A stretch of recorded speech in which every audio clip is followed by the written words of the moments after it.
Bonjour, comment ça va? Il y a quelques jours donc est sorti iOS 14 sur tous vos iPhones à partir de l'iPhone 6S et de l'iPhone SE de première génération. On a vu déjà quelques premières astuces dans une vidéo dédiée, mais là je vais vous parler de la possibilité dans iOS 14 de pouvoir changer l'apparence de son home screen. Je vous ai posé une question sur Twitter récemment, si vous ne me suivez pas, venez me suivre, dans lequel je vous donnais l'opportunité tout simplement de me dire en commentaire votre home screen à quoi il ressemblait. Il y a eu 500 réponses je crois, c'était énorme, pour justement me montrer un peu avec les widgets qu'est-ce que vous avez fait de votre home screen. Et j'ai découvert que certaines personnes avaient tout simplement modifié totalement le home screen de leur iPhone sans le jailbreaker, avec une manipulation totalement légale, puisque ça provient tout simplement d'une application qui est déjà dans l'iPhone. Cette application elle s'appelle Raccourci et elle permet donc en réalité de pouvoir changer toutes les icônes de nos applications favorites. Pourquoi pas par exemple dans l'application photo, au lieu d'avoir ce petit logo avec toutes les couleurs, pourquoi pas mettre la photo de son chien, et dès qu'on appuie dessus, on ouvre justement l'application photo. Bref, on peut faire tout et n'importe quoi avec cette application, mais moi ma préférée honnêtement c'est celle-ci sur l'interface tout simplement de Windows 95,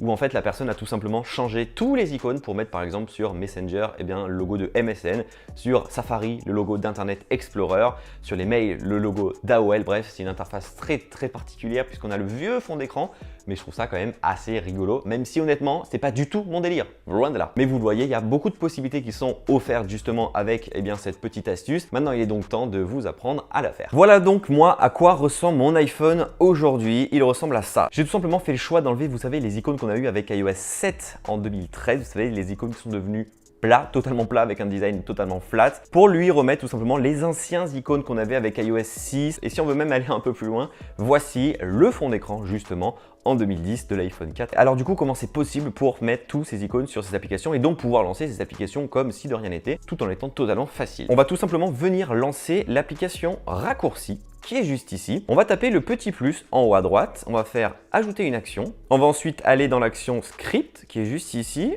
On va lancer ouvrir l'app. On appuie sur choisir. Par exemple, on va prendre Snapchat, donc on va taper Snapchat. On appuie sur les trois petits points en haut à droite. On va mettre le nom du raccourci, donc Snapchat. On appuie sur l'écran d'accueil. On remet du coup le nom du raccourci qui lui pour le coup sera marqué sur l'écran d'accueil. Donc nous, on va remettre Snapchat.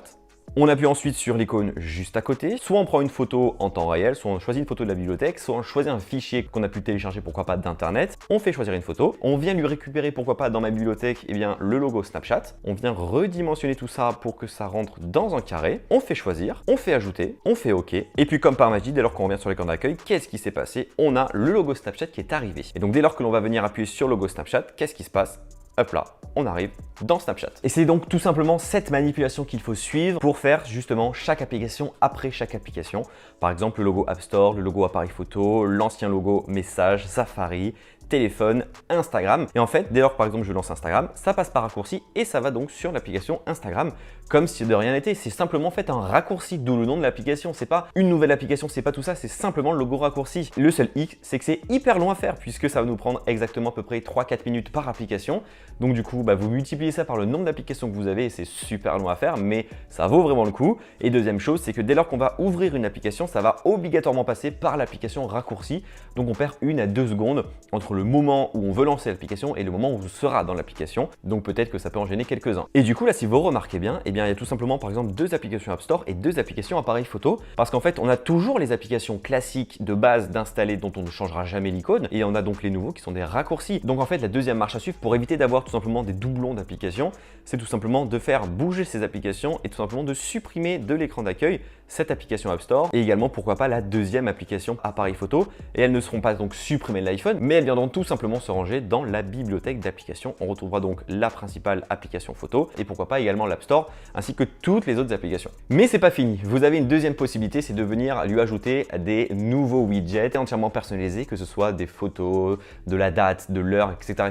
via l'application qui s'appelle Widget Thmist que vous allez télécharger via l'App Store. Et pourquoi pas donc avoir ce widget qui annonce la date d'aujourd'hui. Pour ce faire, on va dans l'application Widget Thmist. On fait Add Small Widget, mais on peut également faire un widget qui est un temps peu long ou un gros widget. On clique dessus, on reclique dessus. On va pouvoir choisir plein de styles, par exemple pour l'heure, pour la date. On va pouvoir customiser ce widget avec pourquoi pas des photos ou un widget en carré qui va être une couleur. Par exemple, moi de mon côté, j'ai envie de rajouter le widget photo. Je clique sur le widget photo.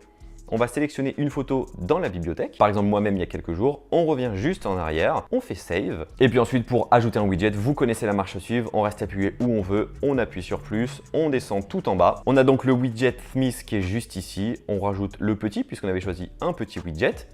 On clique dessus, on choisit le nom par exemple, Mou, on enlève et on a donc notre photo qui vient d'arriver juste ici et vous allez donc pouvoir mettre n'importe quelle photo par-dessus. Donc vous le voyez, que ce soit par exemple avec cet iPhone où dessus j'ai mis les anciens logos d'application, donc qui créent une atmosphère un peu vintage, un peu sympathique, ou que ce soit la nouvelle interface avec donc les widgets personnalisés où on peut écrire du texte, on peut mettre des photos, ça rend l'iPhone un peu plus personnalisable que ça ne l'était jusqu'à présent et je trouve que c'est sympa à faire, c'est super pratique, c'est un peu long pour changer tous les icônes, mais ça vaut le coup si vous avez vraiment envie d'avoir un iPhone totalement personnalisable et surtout inédit. Donc voilà cette astuce qui est quand même assez rigolote, on va pas se le cacher. Ça peut dénaturer l'iPhone d'un côté, mais ça peut pourquoi pas mettre un peu de nouveauté et ça peut faire plaisir. Que ce soit avec ou sans l'application Widget Smith, vous pourrez très bien et bien totalement modifier l'apparence de l'écran d'accueil de votre iPhone. Donc voilà, je fais pas plus long, j'espère en tout cas que ça vous a plu. Partagez cette vidéo à vos potes si jamais ils sont peut-être intéressés de faire cette manipulation. N'hésitez pas à me dire en commentaire si vous avez des questions, je serai là pour vous y répondre. Gros pouce bleu dans la barre des pouces bleus, blanc, noir, rouge, ça dépend de la couleur de l'interface de votre YouTube. Donc voilà, on se retrouve très bientôt, prenez soin de vous, à très vite, bye bye.